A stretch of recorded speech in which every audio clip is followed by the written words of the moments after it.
Boa noite, esse é o Conexão ND aqui na Record News e como hoje é terça-feira, é meu dia de trazer um convidado ou uma convidada para a gente ter um bate-papo. E hoje eu estou tendo a honra de receber a secretária estadual de saúde, a deputada Carmen Zanotto. Deputada ou secretária? Sempre deputada, nem tão deputada secretária. Estou secretária. Isso. Deputada, uma boa noite. Muito obrigado por a senhora ter vindo até aqui, até porque o assunto é um assunto delicado e um assunto amplo, né? Exatamente. Obrigada pelo convite, é um prazer estar contigo. A senhora já ocupou a Secretaria da Saúde. A senhora já esteve por lá, a senhora teve até um mandato tampão, né, de repente. A senhora encontrou uma Secretaria da Saúde muito diferente do que a senhora entregou tempos atrás?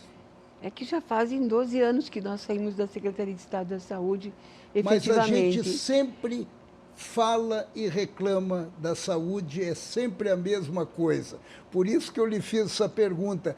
Entra anos, termina o mandato de um governador, inicia o mandato de outro e sempre a saúde está sendo priorizada no lado negativo ou no lado da reclamação. Por que isso, secretária?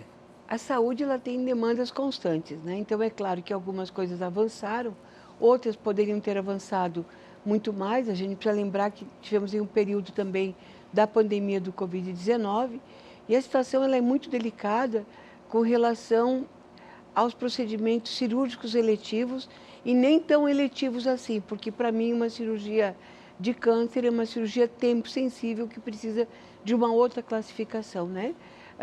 O Sistema Único de Saúde ele tem essa beleza de sempre ir avançando dentro das políticas públicas e nós precisamos, em Santa Catarina, que é um estado de referência, a gente precisa dar uma resposta mais rápida para esta população que está aí há muitos anos, não é só do período da pandemia, não, que eles estão aguardando procedimentos cirúrgicos eletivos, em especial as cirurgias ortopédicas, as cirurgias da parte da urologia e um olhar diferenciado para o conjunto dos pacientes com câncer. Eu sou autora da lei dos 60 dias, que determina o prazo máximo de acesso à cirurgia, à quimio e à rádio, e dos 30 dias para os exames do câncer, porque quem tem câncer não pode esperar. Então, quando o governador Jorginho nos convidou, a gente veio com muita alegria, com muita responsabilidade, porque a gente precisa fazer com que alguns procedimentos realmente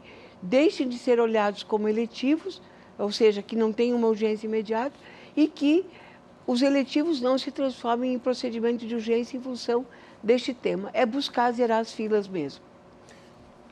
Secretária, quando a gente fala em zerar a fila, quando a gente fala em pessoas aguardando por muito tempo uma cirurgia, aonde é que a gente encontra a falha?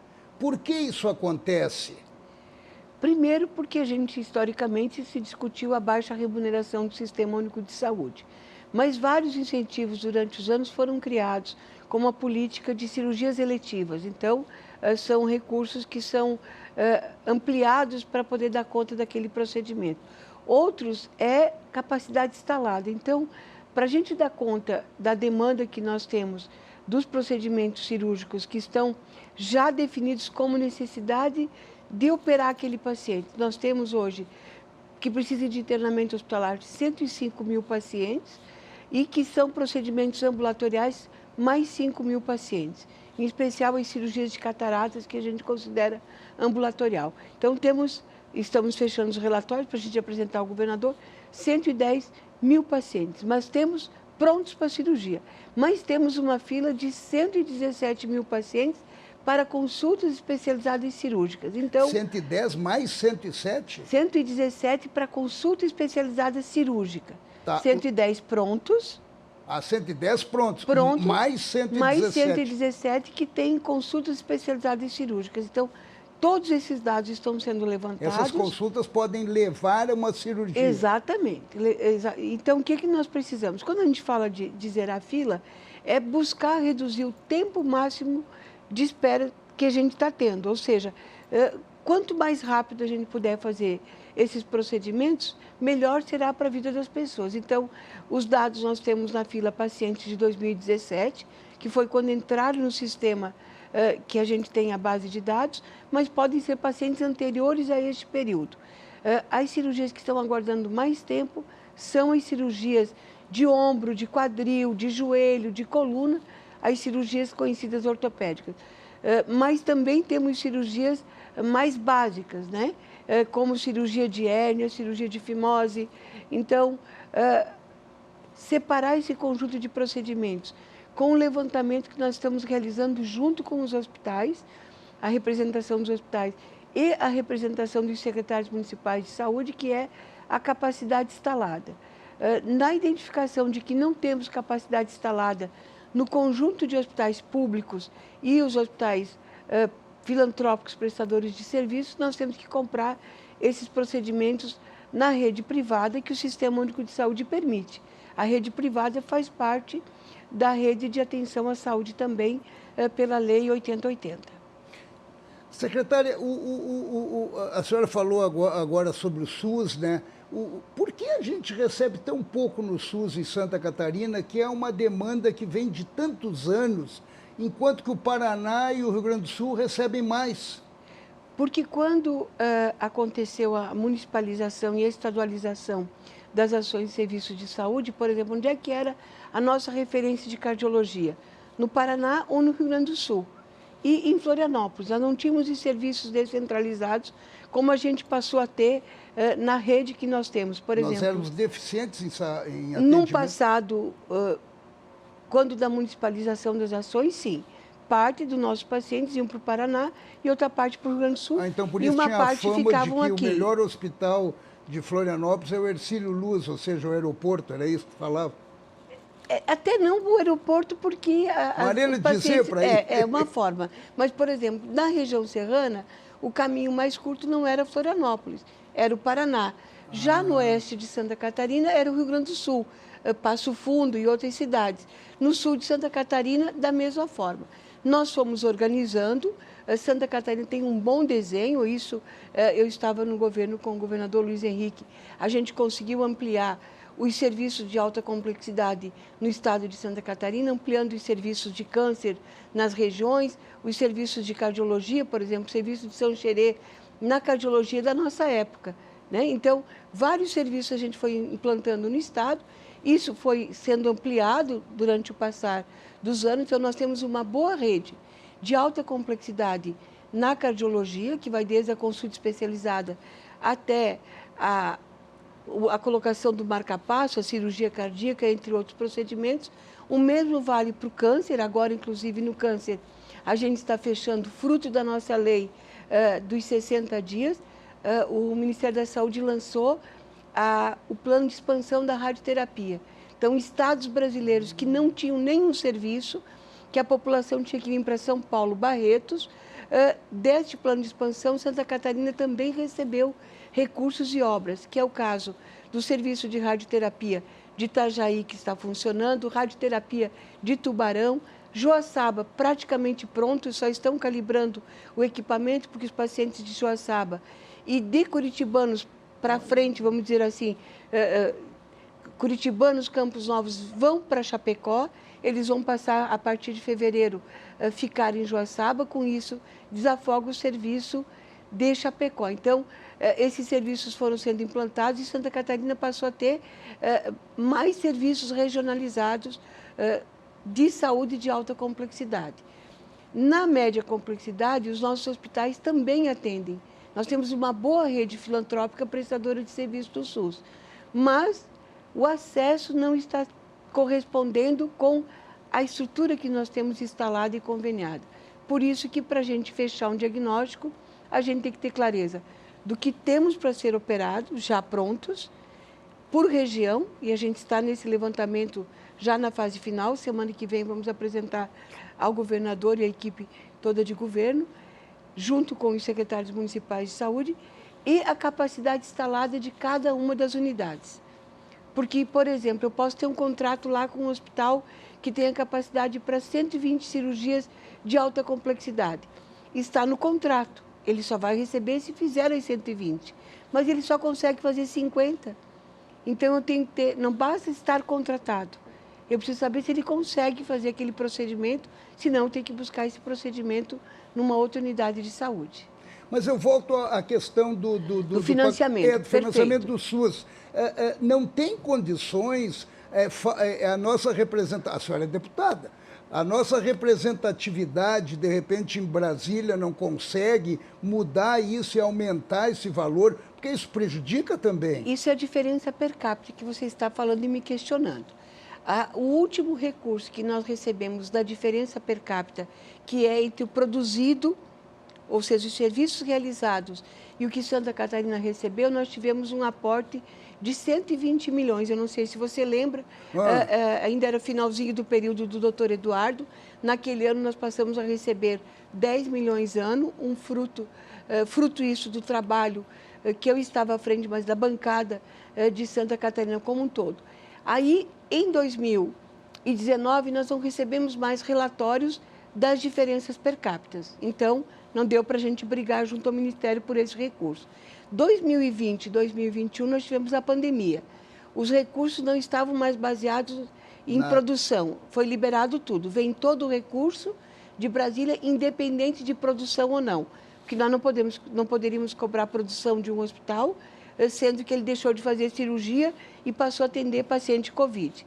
Então, agora a gente está de novo levantando a série histórica de qual foi o desempenho de Santa Catarina de julho de 2022 para cá, para a gente continuar essa briga e essa luta junto ao Ministério.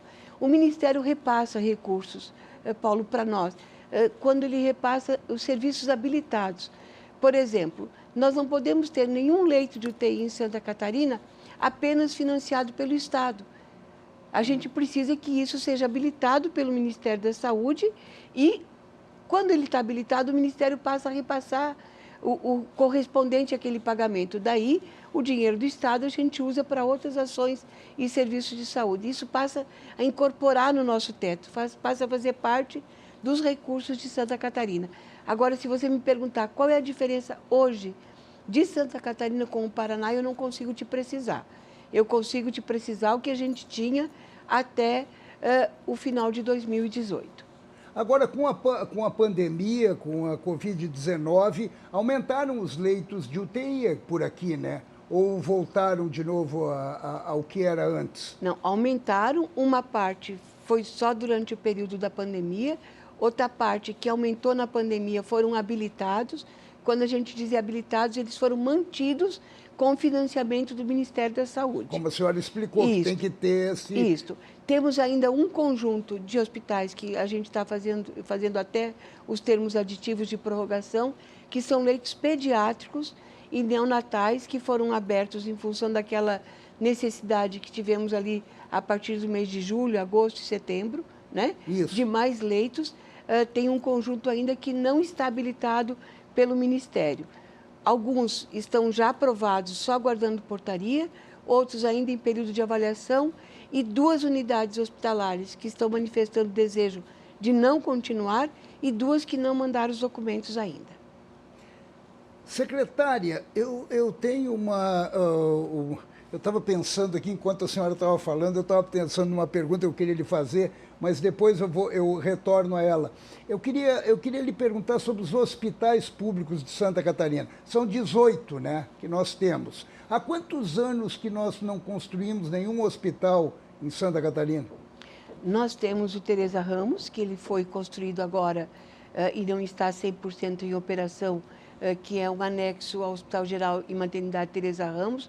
Mas ele não é um anexo ou é um hospital? Não, mas ele tem 26 leitos de UTI, tem 3 andares de internamento, tem um centro cirúrgico e uma emergência. E dá para a gente considerar uma boa unidade hospitalar ampliada, né? Nós temos, que não é do Estado, a administração dele, mas o Hospital Marieta pertence ao Estado, ele é uma seção de uso para as Irmãs Pequenas Misericórdias, também tem um anexo Madre Teresa com 20 salas de cirurgia, 20 leitos de UTI, se eu não estou equivocada, 3 pavimentos de internamento, que está praticamente pronto, eles estão concluindo a instalação do mobiliário e a gente precisa ativar. Também teve ampliação em Xanxerê, que é um patrimônio do Estado, sob a administração das irmãs, também lá é outra congregação, que também teve uma ampliação, e Chapecó. Uma obra nova, 100% e nova. Lages não teve uma ampliação É também? esse do Teresa Ramos. Ah, do Teresa Ramos. É esse, do Hospital Geral e Maternidade Teresa Ramos. Ah, não, eu confundi o Teresa Ramos com o Itajaí. Ah, tá. Não, o Itajaí é o Marieta. Isso, é eu Marieta. Confundi aqui. Isso. Agora, os 2 hospitais públicos mais eficientes de Santa Catarina, eu vi numa pesquisa até internacional, são de Blumenau? Públicos deficientes? Não, 2 hospitais mais eficientes de Santa Catarina. Eles são filantrópicos. É o Hospital Santo Antônio, de Blumenau, e o Hospital Santa Isabel, Isso. que inclusive saiu mais uma matéria agora com relação aos serviços de transplante de órgãos que lá acontece, sendo o 4º no país que mais transplantou órgãos fígado. Eu defendo há muitos anos já que o Hospital Santa Isabel tem uma torre, ou seja, um complexo com a parte ambulatorial, setores de internamento, ou seja, quartos para internar, centro cirúrgico específico para transplante. A grande marca que nós temos em Santa Catarina na área da saúde e que nós precisamos reforçar é essa questão do transplante de órgãos, que nós temos uma política que se consolidou como política de Estado. O SC Transplante, a gente conseguiu construir isso lá na época que nós estávamos com o deputado Coruja, o deputado Dado, e isso se consolidou mesmo como uma política de Estado.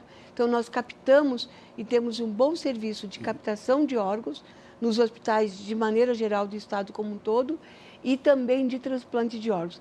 Cada transplante de rins que a gente consegue fazer é um paciente a menos numa máquina de hemodiálise, 3 vezes por semana. A gente passa da qualidade de vida. Então, essa questão do Hospital Santa Isabel, que é uma marca muito forte do nosso Estado, o meu desejo é que a gente realmente consiga realizar a ampliação do Santa Isabel para se consolidar como o grande centro de transplante do sul do país. Que já é elogiável, né, o trabalho que realiza. Isso. Agora, a doação de órgãos passa pela senhora?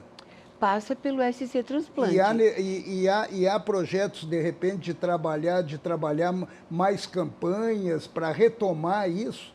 Nós trabalhamos com as entidades que apoiam, né? Humberto da Par Vida é um parceiro nosso histórico durante já mais de quase 20 anos nessa luta da ampliação das captações de órgãos. A política de captação de órgãos é financiada pela Secretaria de Estado da Saúde, ou seja, uma família só vai doar órgãos, Paulo, se ela for bem recebida na porta de entrada. Ou seja, uma vítima de acidente ou uma outra patologia que aquele cidadão possa, quando for comprovada a morte encefálica, né, a morte cerebral que a gente fala, se ele foi bem acolhido na hora da entrada no hospital, é uma família potencial doadora. É uma tendência de retribuir. Isso. Agora, se o procedimento todo foi atrapalhado, complexo, nem aborde a família, porque aquela família está entristecida e muito chateada. Então tem que fazer um trabalho de cultura também. Esse trabalho já vem sendo feito, por isso que a gente diz que eu tenho muito orgulho de ter participado de todo esse processo nos governos anteriores com o Dr. Joel, que coordenou toda essa equipe, que é uma referência nacional, porque a captação de órgãos em Santa Catarina é uma política de Estado. Independente dos governos, ela se mantém muito forte e cresce. Em 18 anos de captação de órgãos, 14 nós somos o Estado que mais captamos órgãos e só 4 que nós ficamos em segundo colocado. Então, é bem consistente isso, por acreditar na importância que essa política tem. Mas nós queremos também transformar numa política forte de Estado a questão do atendimento e da linha do cuidado do paciente com câncer, que vai desde a suspeita, a biópsia, até os procedimentos de quimioterapia, radioterapia e cirurgia, que nós temos uma boa rede instalada e a gente quer fortalecer, e que nenhum paciente espere mais do que 60 dias, é a primeira meta. É a sua lei. A primeira meta ninguém pode, então nós temos que todos os nossos serviços tem que dar o primeiro tratamento em, no máximo, 60 dias. Então, uniformizar isso e depois a gente, gradualmente, ir reduzindo o tempo de espera, porque quem tem câncer não pode esperar. Verdade, é verdade. Secretária, a gente vai fazer um breve intervalo e já volta. Obrigado por nos acompanhar até aqui, mas é rapidinho. A gente já está voltando com a secretária de Saúde de Santa Catarina, deputada Carmen Zanotto.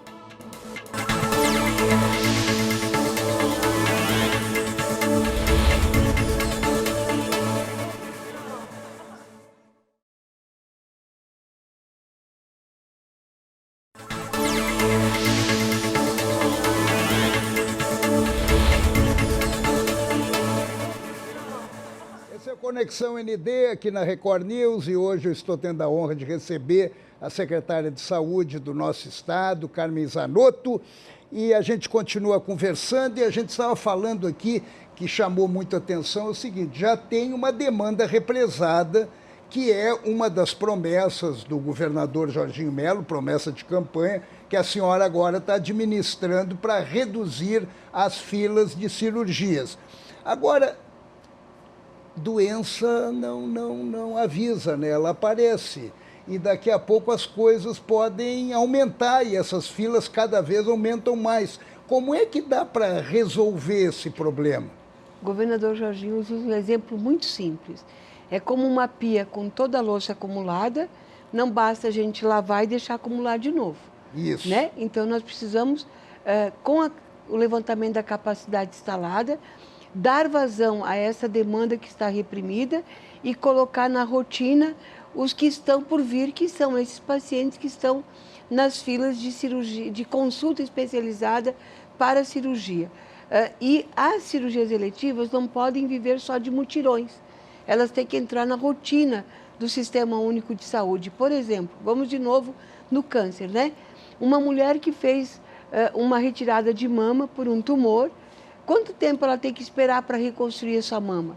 Ela não pode ficar 4, 6 anos esperando para ter uma reconstrução de mama. Isso não é estética. Isso é saúde mental dessa mulher. Ela não precisa ficar lembrando que ela teve esse câncer de mama cada vez que ela troca de roupa, cada vez que ela toma banho, ou que ela vai se tocar. Então, a gente tem que olhar isso como é um procedimento eletivo, mas a gente precisa dar todo o atendimento, toda a linha de cuidado. Então, dentro dos serviços de cânceres que nós temos habilitados, como o CEPOM, Santa Isabel em Blumenau, Tereza Ramos em Lages, Criciúma, né, o hospital que trata o câncer, ou o Tubarão no Achado da Conceição, eles têm que fazer toda a linha de cuidado. Se aquela mulher entrou pelo serviço, uma consulta oncológica por causa de uma biópsia positiva, ela tem que entrar, o serviço tem que definir se ela vai para uma cirurgia, se ela vai para quimio, se ela vai para rádio. Se ela foi para cirurgia, por exemplo, se é uma mulher que teve que retirar a mama, pode fazer a reconstrução da mama na hora da cirurgia? A lei permite e recomenda, se tiver indicação médica. Se não tem indicação médica, ela tem que fazer posterior. Inclusive, esse debate agora já se iniciou com o Ministério da Saúde, que a gente deve ter notícias logo ali na frente, mas lá em 2019, eu como deputada, já tinha colocado R$1,5 milhão e que foi assinado um termo de cooperação com o Hospital Universitário para a gente operar esses pacientes. E eu defendo, inclusive, que não é a mama que foi retirada só que tem que ser colocada a prótese. A gente tem que garantir, e já tem lei, eu participei desse processo também, que é a lei que garante a simetria, que deixar as duas mamas iguais.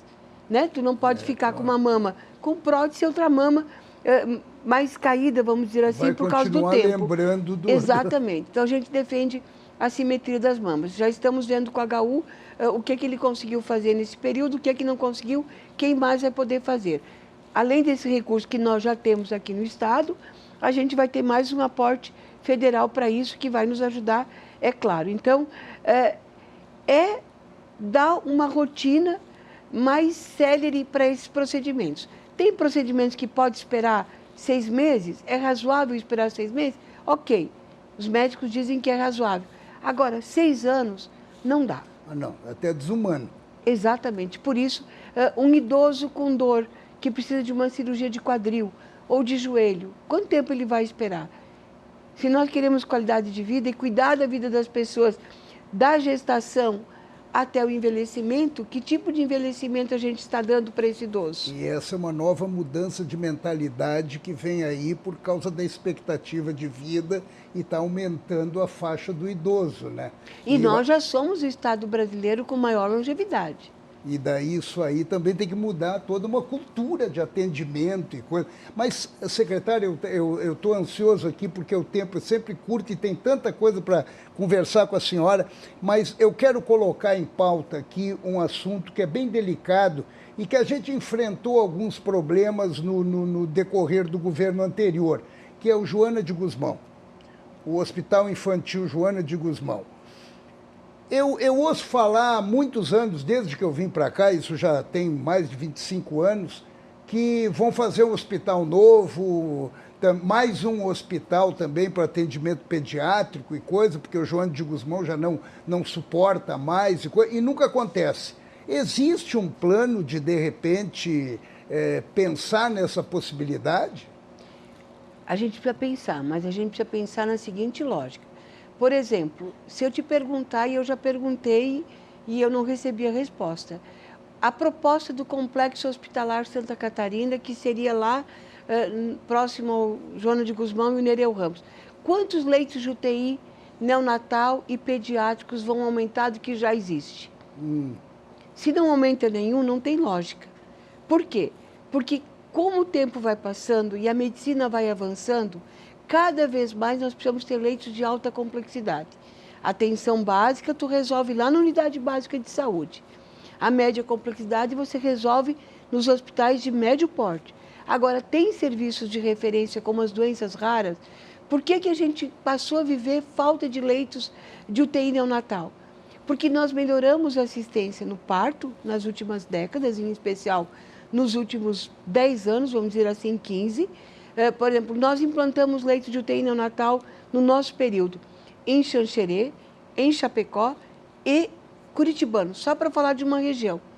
As crianças que lá nasciam, que precisavam ser transportadas para um outro serviço, muitas vezes o tempo de espera para levar essa criança para uma UTI neonatal e a distância comprometia a vida delas.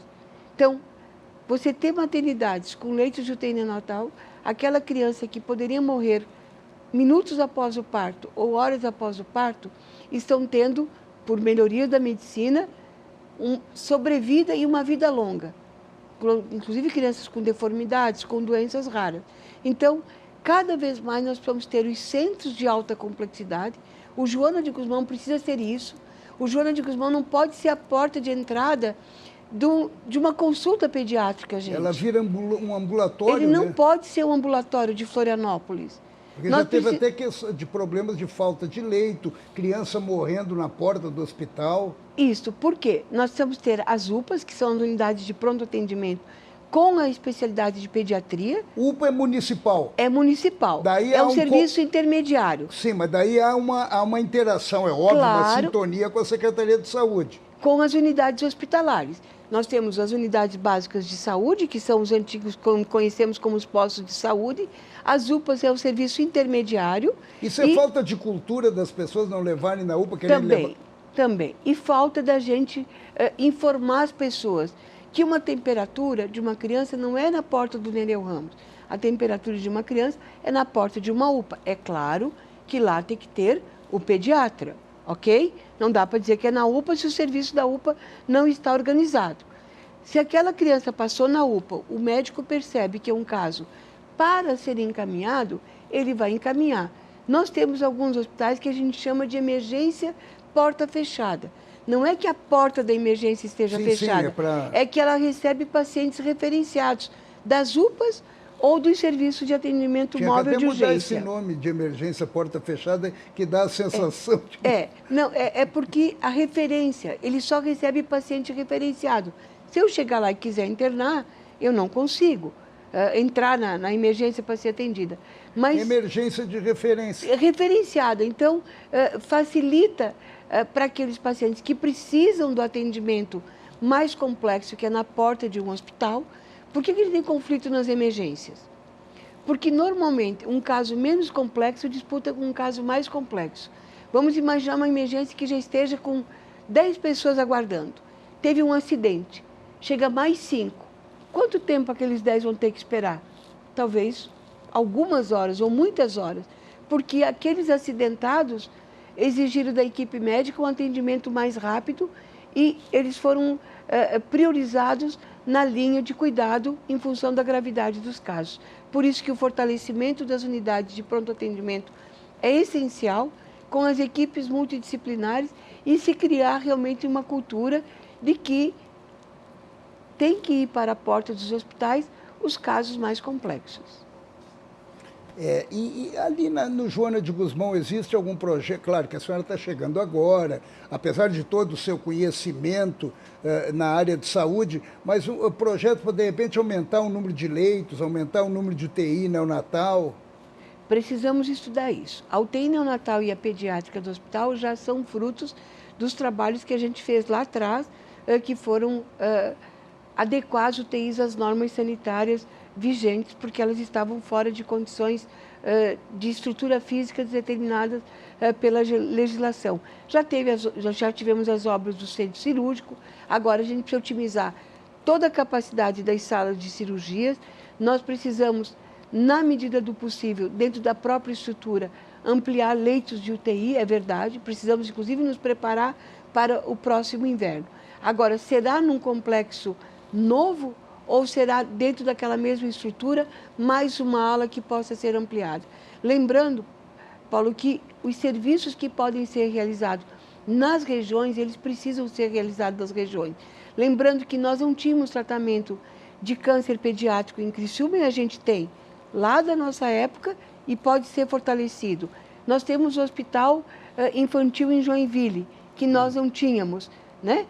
Tem o hospital infantil, materno-infantil em Chapecó. Isso reduziu a ambulância-terapia também. Tem que reduzir. E, na medida do possível, aquilo que pode ser feito nos hospitais de referência das regiões devem ser implementados nas regiões. E vir para Florianópolis, por exemplo, aquilo que nós fazíamos em São Paulo, quando aqui nós chegamos no período passado. Crianças com ossos frágeis, que a gente chama ossos de vidro, né? A gente tratava essas crianças em São Paulo. Quem trata para Santa Catarina? O nosso hospital infantil. Então, ele tem que ser o centro de excelência, doenças raras, né? A gente está aí com atrofia muscular espinhal. Qual é o centro de referência para aplicar a medicação da AME, que custa 6 milhões de reais? É o hospital infantil, que está habilitado pelo Ministério da Saúde como centro de referência de doenças raras. Podemos ter mais 1 ou 2 ou 3 centros no estado? Podemos. Vamos trabalhar para isso? Vamos.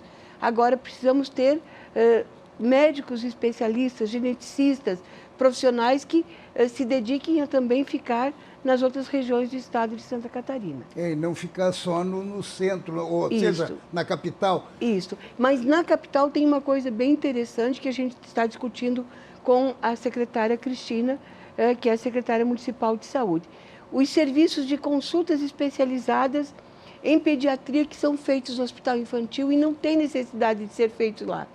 Eles podem ser feitos nos ambulatórios do município.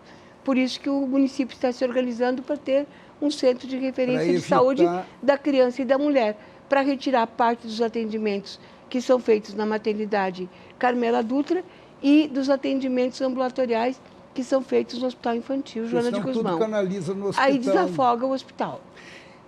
A gente está praticamente terminando, secretária, mas eu queria lhe perguntar, que eu acho importante, que eu li, antes de vir para cá, eu li um estudo de que, isso na América Latina, inclui naturalmente o Brasil e nos inclui, que cerca de 40% a 50% dos recursos destinados à saúde são aplicados de forma ineficiente, ou seja, eles se perdem. E por isso que, de repente, sempre tem essa ladainha da falta de recursos, das dificuldades de expandir a área de saúde. Como é que a senhora está visualizando essa parte de recursos, essa parte financeira? A nossa secretaria tem dinheiro? Tem. Não dá para a gente dizer que os recursos do ano de 23, por exemplo, são os mesmos recursos proporcional ao que a gente tinha em 2010, em hipótese alguma, né? O orçamento da saúde hoje, o do ano passado, terminou em 15,98%. O que nós precisamos nos perguntar é, esta aplicação maior de recursos na área da saúde, que impacto teve na vida das pessoas? Qual foi o aumento de procedimentos realizados? Exatamente. E todos os investimentos, eu discutia hoje de manhã com um diretor de um hospital filantrópico, todos os investimentos têm que ser vocacionados e direcionados para qual será o resultado. Eu vou montar uma UTI, mas eu vou ter equipe médica para tocar aquela UTI? Eu vou ter alta complexidade para ocupar aqueles leitos de UTI? Como está a minha equipe de alta complexidade na ortopedia, na neurocirurgia, na cardiologia, para a gente aumentar os leitos? Porque não adianta aumentar leitos, não tem mão de obra especializada para isso. A gente tem que sempre ter a resposta do que qual será o resultado daquela aplicação financeira na vida das pessoas. Se a gente tiver isso sempre em mente, a gente erra menos. Eu tenho certeza que a senhora vai errar muito pouco, se errar. Secretária, a gente está acabando, eu não fiz nenhuma pergunta para a deputada, que eu soube que o seu Partido Cidadania vai ficar independente lá na Câmara Federal. Ontem até saiu essa informação, a senhora concorda com isso? É uma posição da bancada, que da está bancada, divergindo, não do partido. Está divergindo, inclusive, do partido. E a senhora está com o partido ou com a bancada? Com a bancada. Muito obrigado, conte conosco e espero lhe entrevistá-la mais vezes, porque esse assunto é um assunto abrangente, é um assunto envolvente e que mexe com todos nós, né, secretária? Obrigado pela sua participação no programa. Obrigada, sempre às ordens, e tomara que da próxima vez a gente já possa ter dados concretos de como o serviço foi organizado e como está sendo os procedimentos, em especial, repito, os procedimentos de cirurgias tempo-sensíveis, que é aquelas que não podem esperar. Obrigado você que nos acompanhou até aqui em mais um Conexão ND. Terça-feira que vem eu estou de volta. Beijo e até lá!